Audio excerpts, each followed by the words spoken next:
Hey, so I want to welcome Art Matheny. Come on up, Mart. Art is his name. I've been talking about three characters around here that, just sort of fell out of the sky into our lap. Art and Jenny Matheny are two of those characters, and they happen to be married to each other.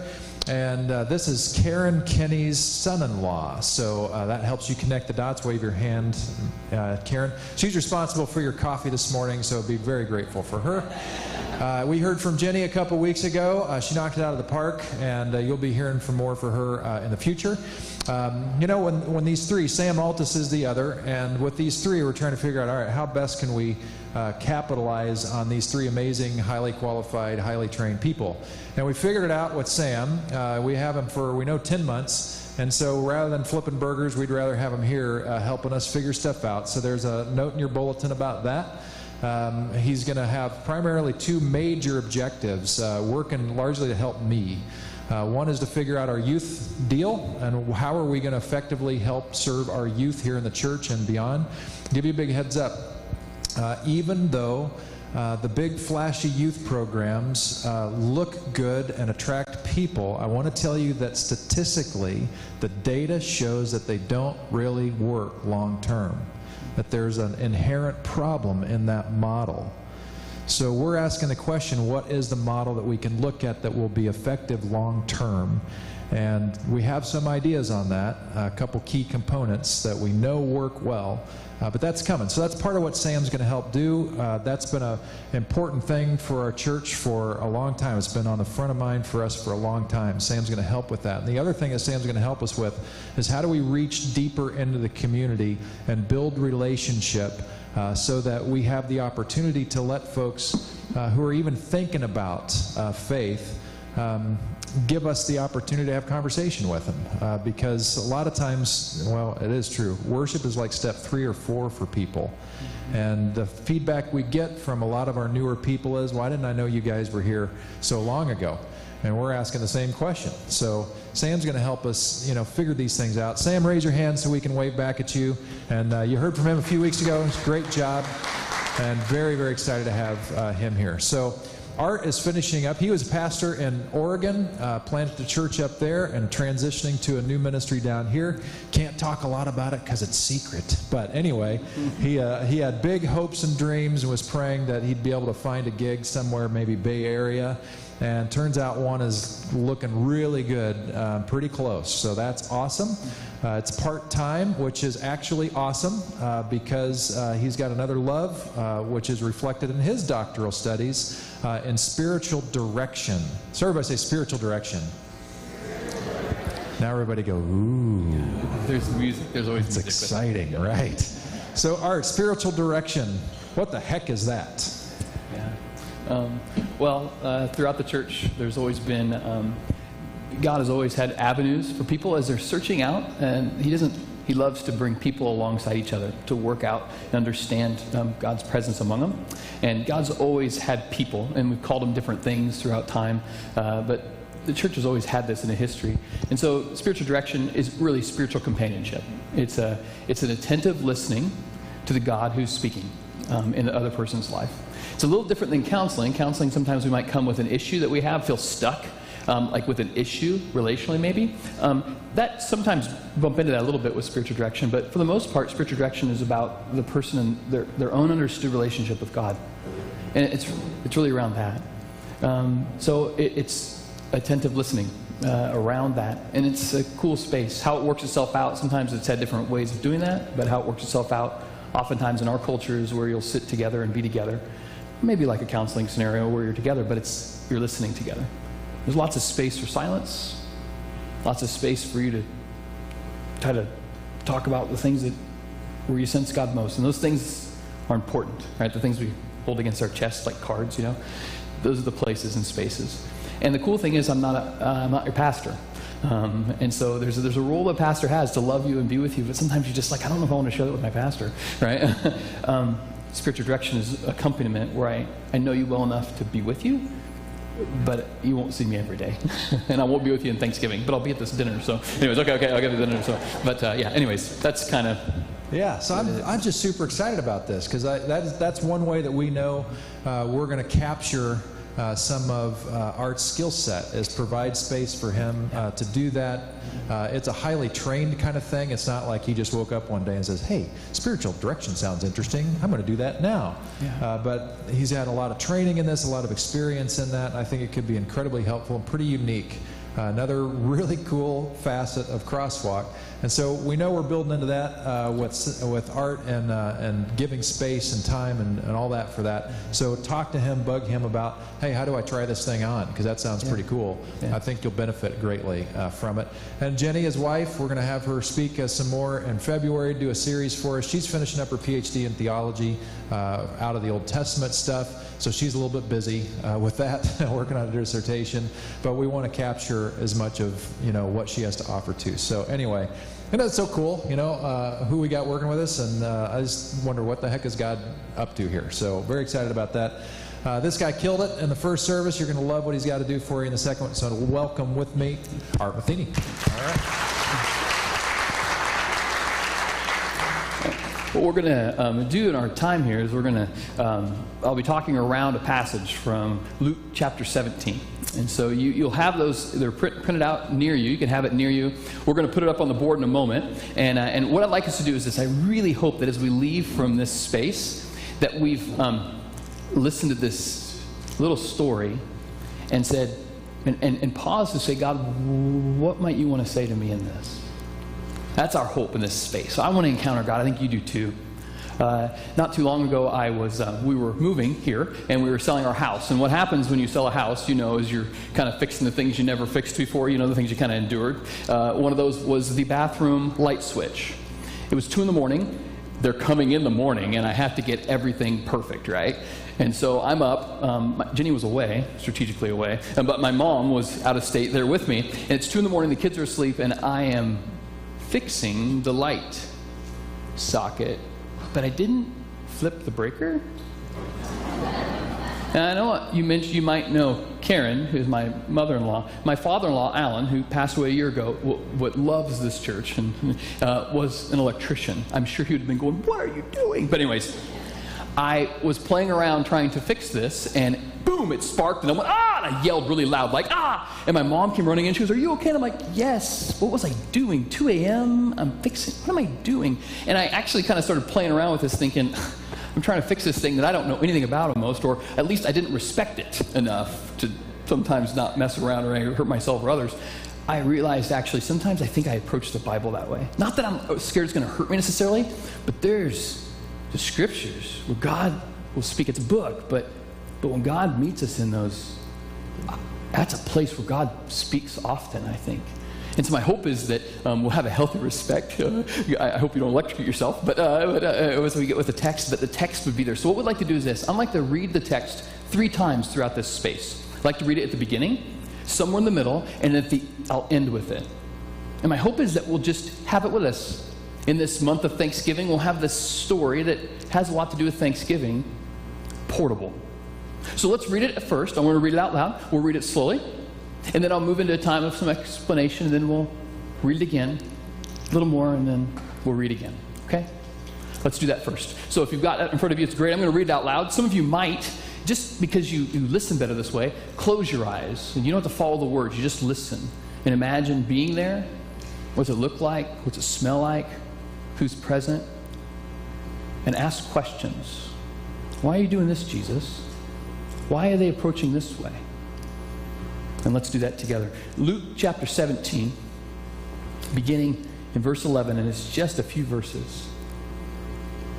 I'll read it here. On the way to Jerusalem, Jesus was passing along between Samaria and Galilee. And as he entered a village, he was met by 10 lepers who stood at a distance and lifting up their voices, saying, "Jesus, Master, have mercy on us." And when Jesus saw them, he said to them, "Go and show yourselves to the priests." And as they went, or as they were going, they were cleansed. Then one of them, when he saw that he was healed, turned back, returning, praising God with a loud voice. And he fell on his face at Jesus' feet, giving thanks to him. Now, he was a Samaritan. Then Jesus answered, "Were not 10 cleansed? Where are the 9? Was no one found to return and give praise to God except for this foreigner?" And Jesus said to him, "Rise and go on your way. Your faith has made you well."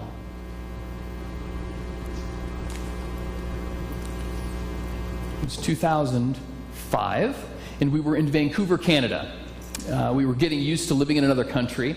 And at this time, my wife and I have been married about 9 years, I think, at this point. And we had 2 young children. Have 2 young children, but had them. They were young at that point. Emma was about 5. Sam was about 2.5, almost 3, somewhere in that range.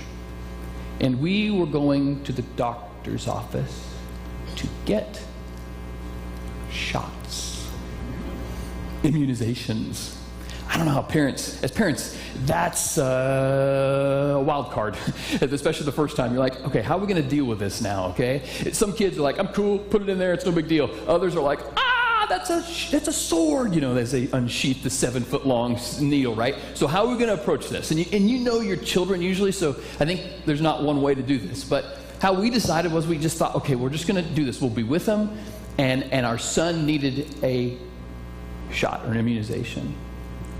So we're in the doctor's office, and our son, we're holding him. He's not really huge, but he's really wiggly. He pulled down his bottom just a little bit, his tush, and then the doctor pulled out the 17-foot-long needle, and he was doing well, but then right when it crying and ouch. You've had a shot, you know what I'm talking about. The big ones, right? And it's like, yow, and he starts crying, and he starts holding back tears. And I hate that as a parent, you're like holding your body, you're like, oh, I'm sorry, I'll buy you a pony, anyway, but okay, and you're there, and he's laying there, and he pulls up his pants. He was turned like that. He pulled up his pants, and he looked at the doctor, and he's like, and his bottom lip's over his top lip, and he goes, "Thank you, doctor." True story. And the doctor, we were like, what? Like the doctor looked at us and said, "In all my years as a doctor, I have never had a kid that got a shot to thank me." I thought how odd that was, and as I think about that, it's kind of fun. He's there. I don't know if he thought he should say it or no, the doctor's been pretty good in the past. But in that moment, at that time, it seems so odd to say thank you for a shot that really hurt. It just seems odd. And it's humorous, but as I sit with that a little more, I think it's humorous because there's some tension in it. It seems odd. In my lived and your lived experience, perhaps, as we even speak about Thanksgiving in the month of November, how does one be thankful? Like authentically, not necessarily inauthentically, mouthing words, thank you, back to the doctor, if there's a disconnect. What's the source of that? So I'm not inauthentic in my life. Maybe you've heard the passage or the Bible part in 1 Thessalonians. There's a short verse, and it's a great one. I love it. It says, it begins in chapter 5, and it says, "Rejoice in the Lord always. Pray without ceasing." That's one of my favorite verses. Try to learn how to do that. And then it says, "Give thanks to God in every circumstance, for this is God's will for you in Christ Jesus." Giving thanks in every circumstance? Tension in lived life, and perhaps it's not a shot in the tush that you got, that you might be struggling with the circumstance you or I have been in. Maybe it's other ones that are kind of shake us to the core. Moments where you almost lose your breath and you don't know what to do next. Maybe you've heard news, and there's been phrases that have said that they just hit you, and you go, like that shot. And you find it extremely hard to say thank you in this. We don't have a heartbeat for the baby.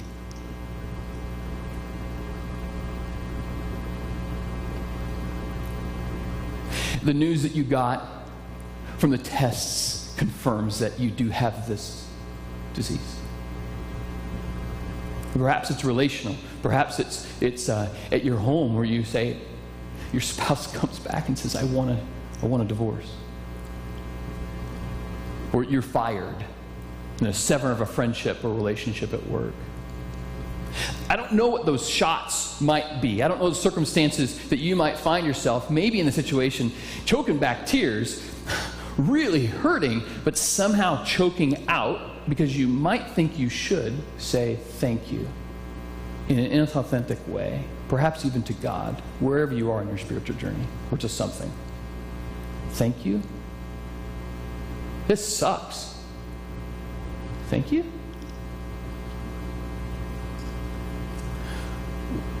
When I was a pastor in the Central Coast of California, the year was 1999, and no one had cell phones, if you can imagine that.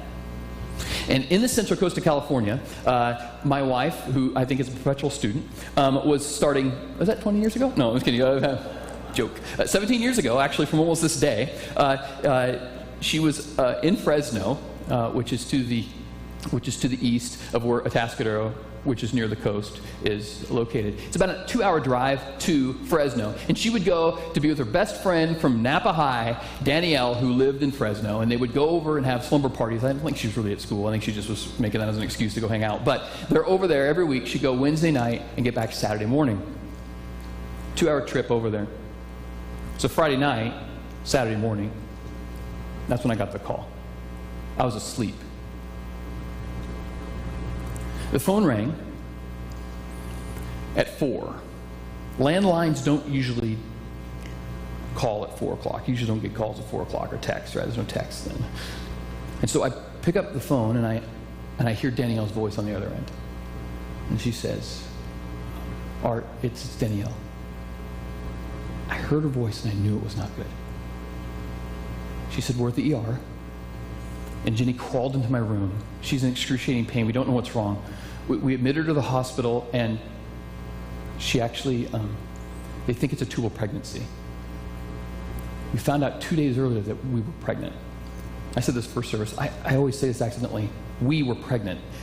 I wasn't pregnant. I know she was the one doing all the work, but we were pregnant. It was our child. And I didn't know what happened. I'm there. It's this dark, quiet, eerie silence at 4 in the morning, and I'm alone in my home in Atascadero. My wife's 2 hours away. My baby's 2 hours away. And I get this call.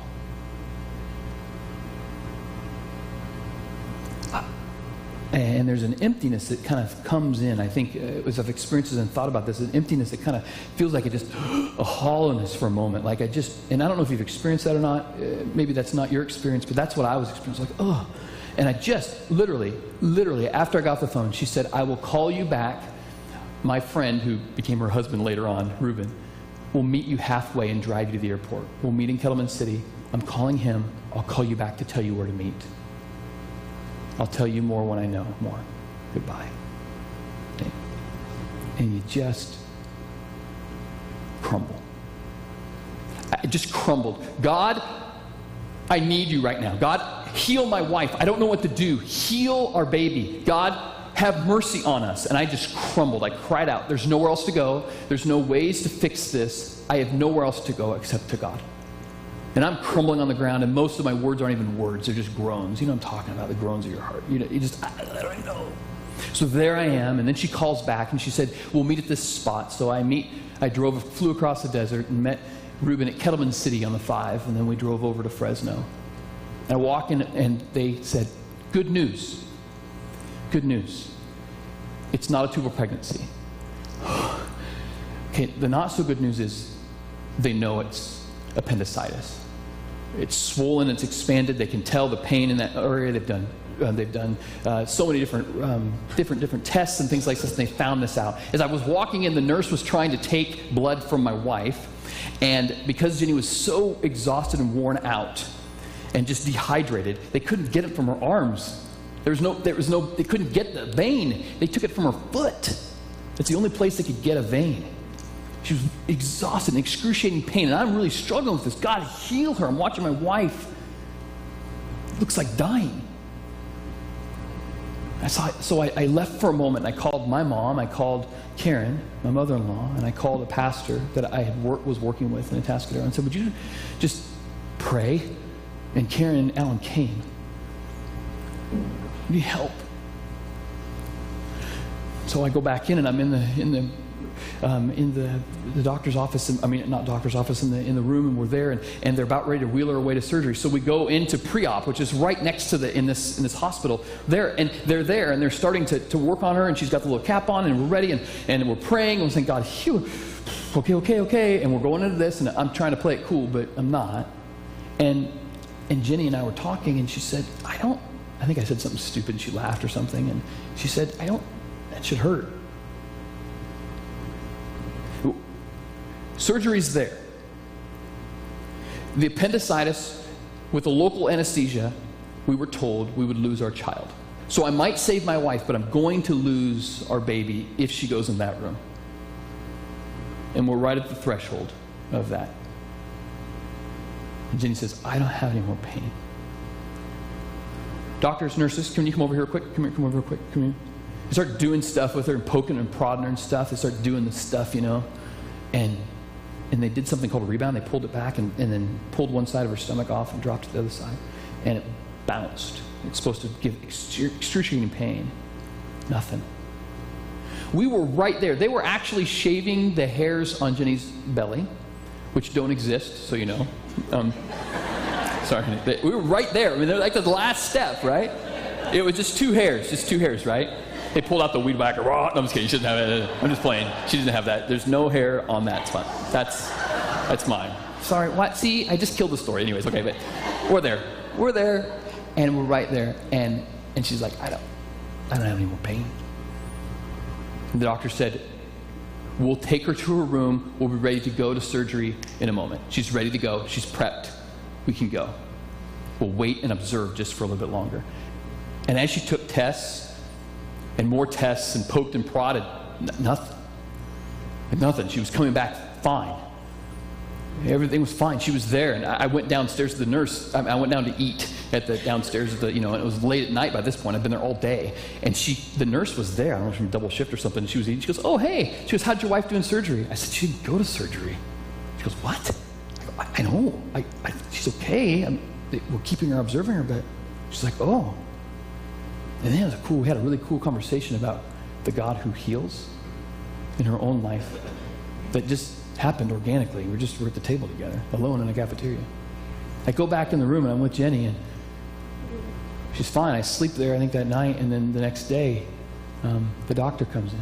The doctor who'd watched all of this, the doctor who was taking us into the room and was very well qualified, but I don't know if he had a sense of another intervention way, except just pure medicine. And as I was with him, he was just sitting there going through the records and stuff. And he's like, I go, okay, this changed, but if she had appendicitis, is this something that can come back? Can it flare up again? Should we just take it just to make sure?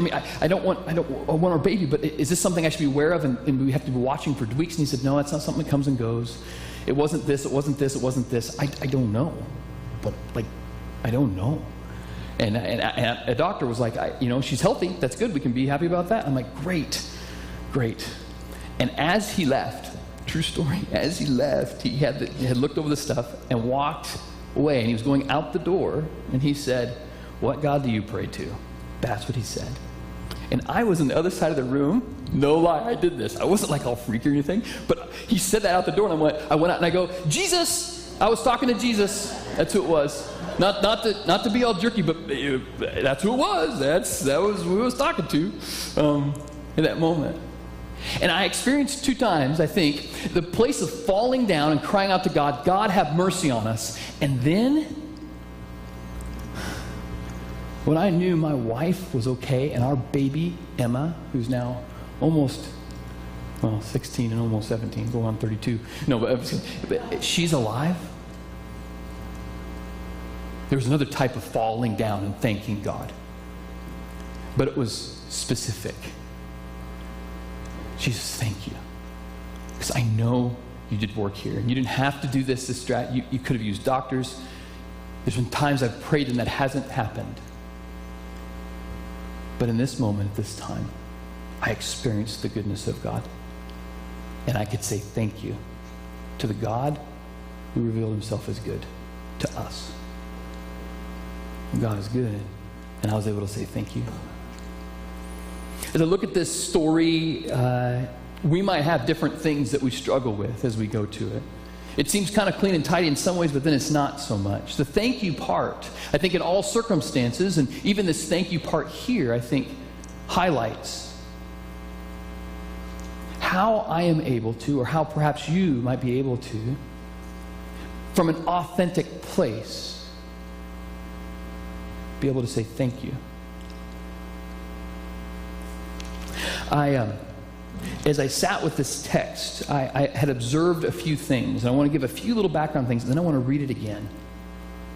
In this time, this Middle Eastern time, even before this, in the Old Testament, leprosy was just an issue they had. They had lots of different types of issues, and they had to live together, and they had to work this out. It might be foreign to us in some ways, but this issue of leprosy was real. They lived with this. And one of the reasons they at least would have to have separation was because of the infectious nature of this, perhaps.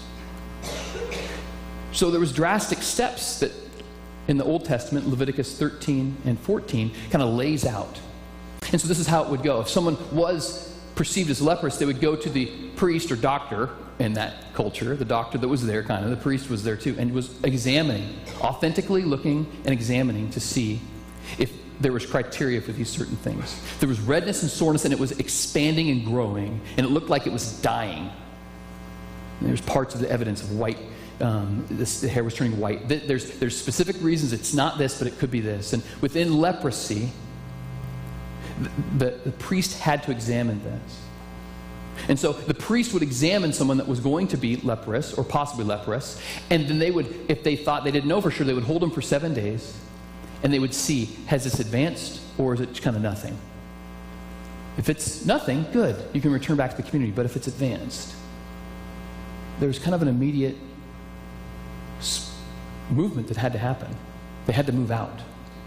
Leviticus 13 tells a lot of details, but one thing it speaks to, it says, it's Leviticus 13:45 says these words in 46. It says, the person with such an infectious disease, if they have this, must wear torn clothes, let their hair be unkept, cover the lower part of their face, and cry out, unclean, unclean.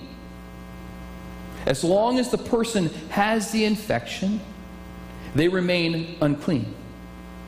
They must live alone. They must live outside the camp. That was the reality for a person that had leprosy in the Old Testament, and then even in the time of Jesus in the Middle East 2,000 years ago. Another thing that we need to know was the only way for them to be able to be cleansed would be to go back to the priest, doctor, have them examine them. And if they were seen to be cleansed, then they would be able to be released back into the community, back to friends and family that they loved. Another observation is this, that you who heard the word Samaritan, and we've got to know what that means. You hear this a lot, especially in the book of Luke. Luke loves to tease out this idea that Jesus loved to interact with some of the farthest, most extreme people that the Jewish people had to endure, but they didn't want to be around. They were neighbors, but they weren't the neighbors you wanted. And these Samaritans had a long history with Jews of fighting. They disagreed with each other, and part of it was because they were considered half-breeds in their mind. They kind of were half Jews. They'd been Jews in the past, but then they kind of broke up, and as we broke up, they drifted north and kind of lost their identity. But we Jews, we held our identity, and we have the voice of God. We've experienced God's revelation that's true. We have this great long history, but those Samaritans, they don't have the same long history. They have a few things they put together, but they don't know. That might be a posture of a Jewish person relating to a Samaritan during that time. Samaritans were the untouchables in many ways from a Jewish perspective. They did not like them. Culturally, in every way. And so that's important because Jesus drops this little hint to us late in the passage, actually, as we read it. And he was a Samaritan. That would perk the ears up of those who were Jewish reading this text in the first century, or those who experienced it the first time. What I'd like to do is this. I'd like us to read the text again.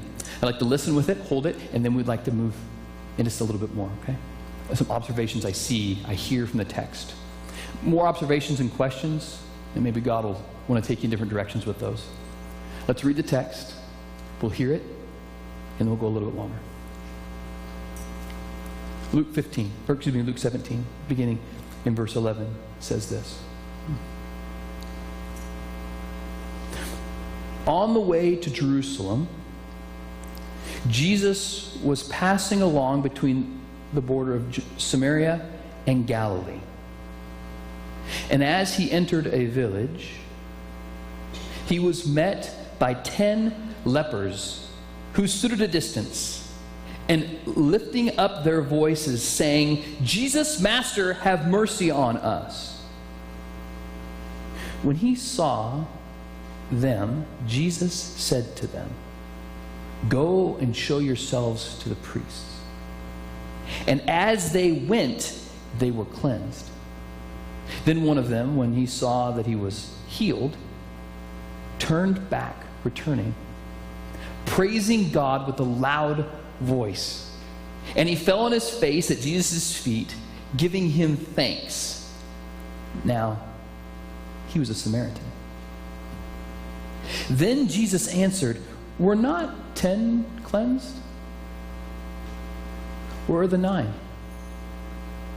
Was no one found to return and give praise to God except for this foreigner?" And he said to him, "Rise and go on your way. Your faith has made you well." As I listen to that story and just ask questions, there's a few things that pop in my head. A few things that I encounter as I listen. One of them has to do with as they were going. I mean, Jesus heals lepers. Even in Luke chapter 5, he heals a leper by touching him. His healing is doing something. He's making a statement by his healing. Not that he's full of grace and love and delights in healing this man and these men. He loves that. That's the heart of God, the gracious heart of God. He loves that. But he would do it in certain ways also to point beyond just the act sometimes into some of the invitations of more of a spiritual response as well. He touches the leprous man to accept him and say, no, I'm the one who makes clean. You're not going to infect me. I'm big enough. I will heal you. He says to a lame person, pick up your mat and walk. And he does. Go wash in the pool of Siloam and you will receive your sight. These actions, not in themselves doing it necessarily, but the actions revealed the faith. These 10 lepers believed that Jesus could do something. And they went trusting that. And they were cleansed. They were healed. That's something I've observed. On their way, taking him at his word. Yes, God, I believe that. And as I'm moving, the realization, I'm cleansed. I think there's parallels in my own spiritual life. As I trust God and start moving, is when I recognize and realize, perhaps, God is a healer. I didn't say this the first sermon. I might regret it. It came in my mind right now. Okay, dangerous thing. I was at a church for 8 years. And the last time I preached was July 11th. And we said goodbye to the church. And it closed. And I've been learning to say thank you to God for it and for all of this. And ironically, it's in taking the steps forward to preach again where I'm able to recognize, I think, God, I'm really thankful. What might that step be for you? What might God be nudging you into? To say, yes, I do trust you, God. And then on the way, all of a sudden, it's like, oh, yeah, I am. You're healing me. You're cleansing me. Think of the other observation then as I see the text. Jesus slips in the Samaritan thing late in the text. And if we were listening and we were reading, and even maybe in that culture at that time when we were Jewish, who Jesus was Jewish, or even some of the readers at the first time, not Luke, not the author, and others, when Samaritan would come up, we'd go, oh. It'd be like Dodgers. I'm just kidding. Okay, wait. You guys, I'm learning the lingo, right? Or if you're a 49er fan, Seahawks, baby. Yeah, okay, I'm a Seahawk fan. Anyways, but there's just, it comes over you maybe, right? I don't know. That's what was going on, right? But he places it there. He didn't have to say that. He didn't have to say it. This is one of them, but he said one was a Samaritan. Why is that in the text? I think perhaps Luke is trying to tease out what Jesus is teasing out, saying that these Jews who supposedly had a long history with God and a knowledge of experiential times of God, saying, yes, God's been faithful, yes, God's been faithful, perhaps were the very ones who missed God's goodness when it was right in front of them. And the source of that goodness, who was Jesus. The Jews actually ended up rejecting Jesus. But the Samaritan, this outsider, this one that kind of knows stuff about God, but not really, the outsider, whatever their religion they are, saw God in the person of Jesus in the action. And he came, and he was a Samaritan. Those first hearers would go, well, we're the ones that. And I think, even as I read the text, I got to listen. Where am I at? Am I more like that Jew, or am I more like that Samaritan? What might you want to say to me, God? Another thing I saw and heard was the movement of space. You see the spatial distance. So they're away from each other. They're calling from a distance. We know they have to, right? They got the little thing going on, unclean, unclean. They have to stay at a distance. They have to. But they're still at a distance. And they know Jesus is coming through somehow. And they yell almost like a celebrity, Jesus! They believe he can heal him. He's got something going on. And they say, heal us, have mercy. But their knowledge of this Jesus was still distant. And he healed them. And they experienced the grace and delight of God as they're going. But then one of them returns and has the courage of proximity to draw nearer. He wasn't at a distance. He found him, literally, his face at Jesus' feet. That's close. He was cleansed, and so as he was cleansed, he came near. The leprosy wouldn't have bothered Jesus. Jesus already touched lepers. That wasn't a boundary for him, but it was a boundary for that one that came back. They were at a distance, calling out. But when they were cleansed, that one came near and met Jesus. Perhaps the experience of cleansing in that Samaritan's experience had a farther pathway to experience of a known personal God who delighted that he came near. Proximity. I see a movement in the passage closer to Jesus and others who are away. And then I see one more thing, or two more things, but one of them is this, and I see this at times. These two people that were Jews and Samaritans who would never even sit at the table together and talk together. They didn't want to be around each other. These two types of people that would never be caught dead in the same room or talking together find themselves out of their own brokenness and woundedness together. It was almost like we can hide all the other brokenness we have, but leprosy, you can see it right away. And because of that, you and I and all of us can come together. And this leprous colony took care of each other, at least these 10 men. from different backgrounds, we know.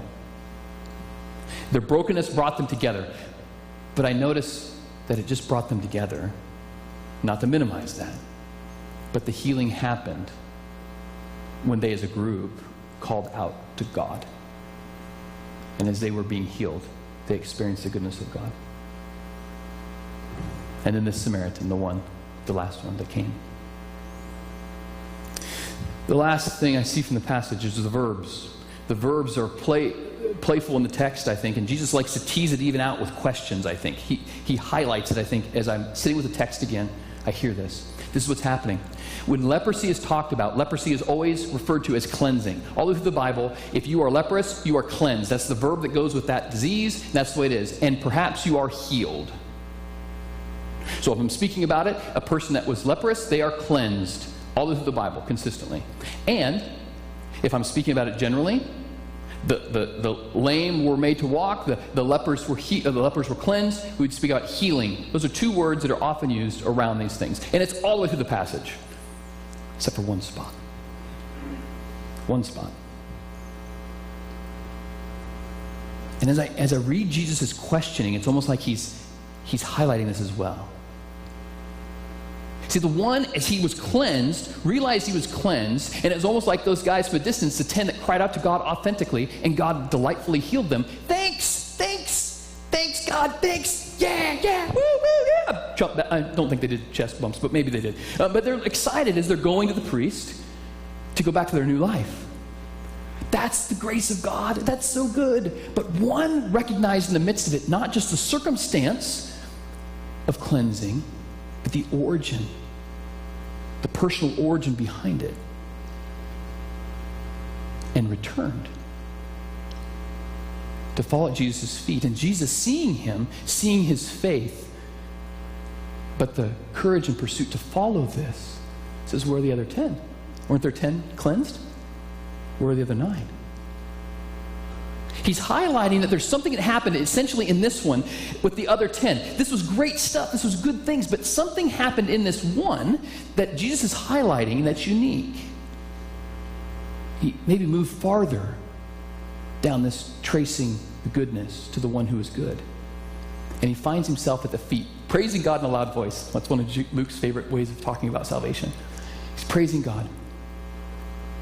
And the word that Jesus says, go, arise, the word for resurrect, arise and go, your faith has healed you or saved you. The Greek word sozo, it's got a long word, and it could, in terms of when it's healing, it can speak to, it can, because healing is all of the wholeness of God. He loves to do that. That's all part of God's salvation. But in this text, I think it's highlighting a part that only cleansing doesn't encompass. Salvation encompasses cleansing for sure, but to save or to rescue, to be in this personal relationship, this understood relationship that's always increasingly growing, that seems to be what Jesus is teasing out with these verbs and even the questions, to highlight that the end of this was a delightful cleansing, but to the one who was listening, he followed it deeper to the goodness experience, to the good God that was at the end. And that was Jesus. And he had the gift of being at the feet of Jesus, a knowable, approachable, lovable God. And I don't know where you are, and I don't know, again, I don't know you very well, but I know that many of us might feel like lepers at a distance and might find ourselves out in the distance saying, God, help us. And we experience God's help, and we think maybe that's all we're good for.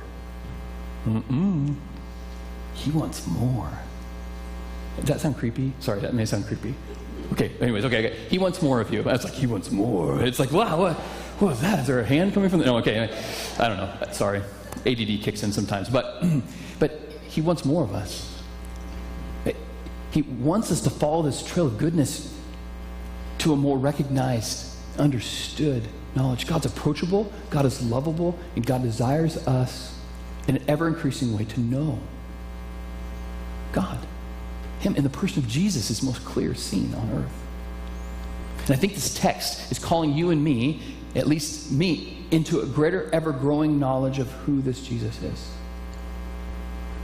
I don't know if those observations will be meeting with you or things, but I just hope you hold those. And if maybe there's another observation that's come up in the text that God wants to speak to you about this week, I don't know. But my hope is that we would hear that. I'd like to finish by this, the last statement, and then I'd like to read the text one more time. I was told that a friend of mine that has a chaplain as a good friend spoke about how this chaplain, who is at a hospital, who constantly is around tragedy, and is a unique gifting by God, a compassionate gifting, but there, constantly, in and around circumstances that are not great. Most of the time, that some of maybe the family's worst moments are at this hospital, whether it's tragedy or situations that they might look to. But yet, this Christian chaplain just said these profound words, especially against the backdrop of that. He said, we can always thank God for who God is and for what God has done or is doing, even in the circumstances where things that aren't so good are happening. The emphasis is that the origin and the place that I can authentically say thank you to God isn't always because of the circumstance, but it is because of the God who's present with me in that circumstance. This isn't meant to tie a bow up on it. It's not meant to highlight or minimize suffering and things like this. God is there. The Psalms cry out to God and are mad. But in this moment, at this time, at this text, I think it's inviting me and you into a place to authentically be able to say yes because of the way God is revealing himself to me and to you by gracious acts. We have been cleansed if we sit very long. We've experienced the grace of God, some in different places than others. Follow that back to its source. Follow it back in this text to the person of Jesus. Let me read the text one more time, and then I will let someone will transition. Luke 17, verse 11 begins this way. On the way to Jerusalem, Jesus was passing along between Samaria and Galilee. And as he entered a village, he was met by 10 lepers who stood at a distance and lifting up their voices saying, Jesus, Master, have mercy on us. When Jesus saw them, he said to them, Go and show yourselves to the priests. And as they went, they were cleansed. Then one of them, when he saw that he was healed, turning back and returning, praising God with a loud voice, he fell on his face at Jesus' feet, giving him thanks. And now he was a Samaritan. Then Jesus answered, Were not 10 cleansed? Where are the 9? Was no one found to return and give praise to God except this foreigner? And Jesus said to him, Arise and go on your way. Your faith has saved you.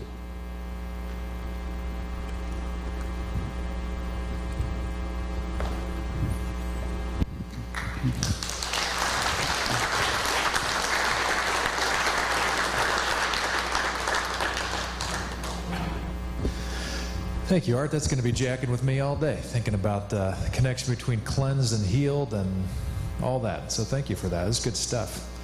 Got one more song coming on. If the band figured out that there wasn't a closing prayer and is probably on the... There they come. All right.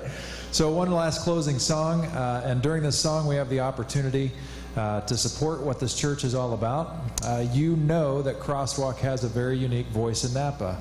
And we are a beacon of hope for a lot of folks that simply can't do church the way that a lot of churches do. It's nothing against them. We're just our own flavor and our own unique voice. The only way we continue this voice and allow more people to find the hope that we found is through our support. So I thank you for the support that you've offered and encourage you to keep on helping us make it all happen.